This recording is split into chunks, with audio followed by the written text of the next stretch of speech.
back to my channel. My name is Bowen. I'm a registered dietitian and homemaker. In today's video, I am taking you along for some hands-on management of my kitchen. So about every couple of months, every month, I take a day or two to really get in my kitchen, do some bulk prepping, do some work to make the following weeks and months easier on me in terms of cooking. I buy all of our food in bulk, as you know, so sometimes with buying in bulk comes some challenges in terms of having a larger quantity of food and knowing what to do with it to prevent it from spoiling, to make sure it gets used, all of those types of things. So I'm taking you along to see how I get in the kitchen about once a month and manage things and stay on top of things. The first thing we're gonna do is go through the pantry and see what items need to be used quickly. What items do I need to focus on making recipes around and planning my meals around? Then I'm actually gonna physically start prepping and breaking down some of those larger items that I bought. I hope that this video inspires you with ways to manage making more wholesome foods at home. I know it can be a lot, it can be overwhelming, but my hope is to help make that easier and teach people how I do those things in a timely and organized manner as best I can. I'm not perfect, but I try really hard to prioritize whole healthy foods at the best cost possible. So let's dive into lots of kitchen management. All right, y'all, so here is where I am with going through the pantry, the freezer, the fridge, and seeing what needs to get used up soon and making a plan for my upcoming menu. So I have somehow got a ton of sprouting potatoes. I'm going to process these for eating. So I'll probably peel them, slice and blanch and freeze them so that I can use them up super quickly. They're still fine, they're just on the way out. And then in terms of canned goods, some things that I found that I need to use up soon. Some chicken, this is a can of lentils, I've got 2 cans of carrots. These are coconut creams that will expire later in the summer. So they're not super urgent, but I need to be making a plan for how I'm going to use these coconut creams. So I'm going to try to get those used up. This is a Indian style sauce I bought at Trader Joe's a while back. It looked so good. So this expires this summer, so I just have to keep this on my mind. You know, summer's a ways away. Things just go by so fast and you forget. So I pulled everything out and put them in these baskets because I was like, I need these at the forefront of my mind. So I also have this in my pantry. These are dates. We were eating a lot of them for a while and then we kind of got out of the cycle. So I'm gonna make a bunch of date balls and freeze them. So we will eat those first. This is coconut that I got, oh man, probably a year or more ago, but it's been in the freezer. So I bought 2.5 pounds and that apparently is way more than we have been eating. I'm going to process that. I've recently been eating a lot of coconut butter, so I can make more coconut butter. There's not that much left, and I can also put it into my date balls. I found some whole wheat pastry flour that I was using a lot of for a while, and it got pushed. I always keep my open flour in the freezer besides my white flour, but all my whole grain flours I keep in the freezer. This one got pushed back, and I need to just make sure that I remember that I have it. So it's gonna go into the pantry for use, and I will prioritize using this whole wheat pastry flour. I also found a bag of cornmeal. I don't use a lot of cornmeal either, and this is going to expire, well, not expire, but best by March. So I'm going to put this in my pile of things that I need to Mylar bag. It's taking up too much space in my freezer. Cornmeal is something that I would use more so in the winter to make cornbread or stuffing, which is what I had used it for in the previous couple of years, but I need to make sure that it stays good for my family. So Mylar bagging that, so I'm gonna put that in my Mylar bag pile. Okay, so I also went through our deep freezer and made a list of things that I really need to prioritize using. So I'm going to put this list on the side of my fridge to remind me that I need to be prioritizing using these things in my freezer. All right, it's time to get started on the food prep. So the first thing I'm gonna do is peel all of these sprouting potatoes, wash them, cube them and blanch them so that I can put them in the freezer and use them quickly and preserve what's left of them. Frozen potatoes are a really nice prepped item to have on hand because it makes cooking and putting things together really easy. You can use them for mashing, you can roast them, you can add them to casseroles, you can make like a hash brown type style potato with these. Lots of ways that you can use these in your kitchen quickly.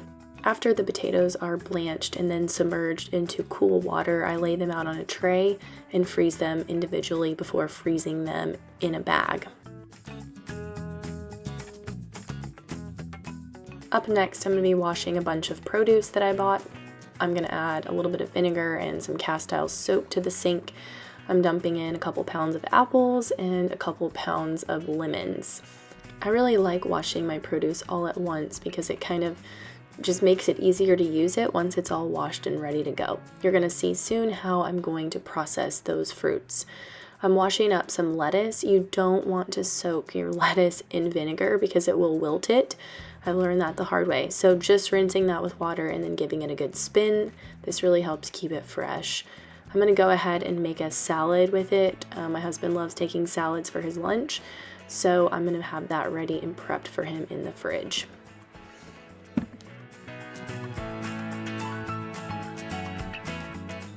Up next, I'm going to process about half of these lemons. I'm just going to cut and juice them and then freeze the juice in this little silicone mold you see in the frame.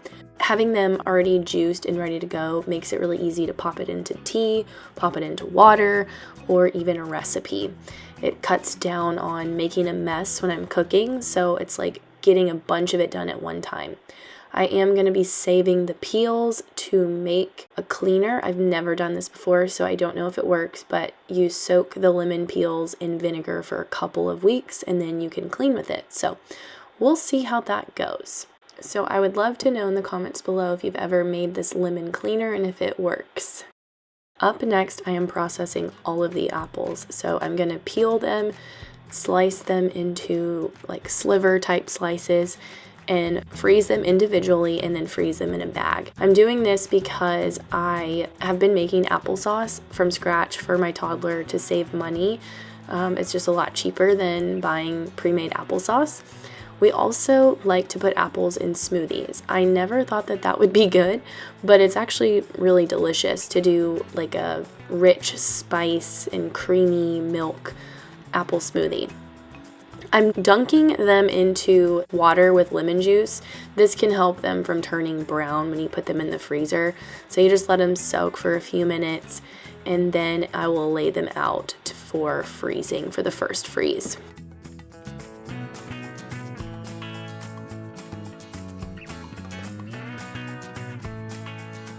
Okay, this right here is probably the biggest time saver when it comes to my monthly or bi-monthly food prep.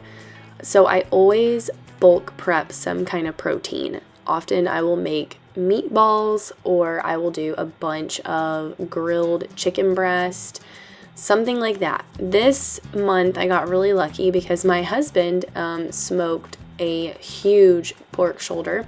We had neighbors over to eat some of it with us and we still had several pounds left over.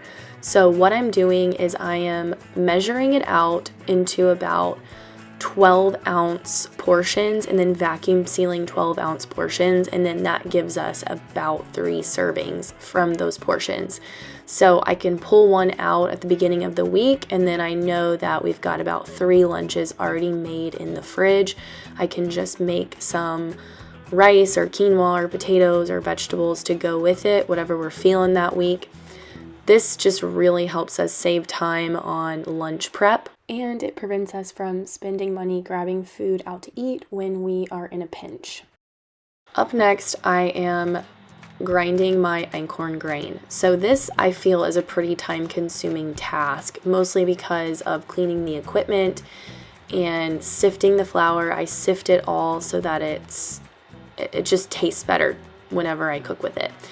So I use einkorn because it's the original form of wheat. It can be more digestible for most people and it's got a higher protein amount.